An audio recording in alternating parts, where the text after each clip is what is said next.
Welcome to Tenor Tech, where I solve the problems you didn't even know you had. You're starting right now. Open Messenger and tap your profile picture to reach account settings. Make sure the app is updated and you have a stable connection. This avoids interruptions. You should already know the email or phone tied to the account and the current password because you'll need it in a moment.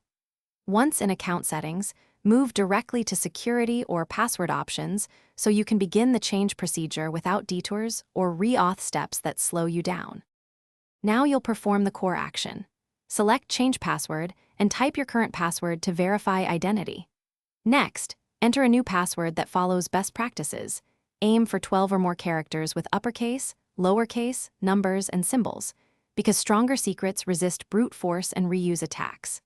Use the show/hide toggle as you type to avoid typos, and save the new credential in a password manager so you don't reuse it or store it insecurely. Once both fields match, you're almost done. Finish by tapping Save or Confirm, then immediately sign in once to verify the new password works. Make sure to sign out other devices if prompted and enable two-factor authentication to add a second layer of protection. This blocks unauthorized access even if a password leaks. If something goes wrong and you can't change the password, use the Reset Password option via your linked email or phone. Check spam folders and recovery codes. If reset fails,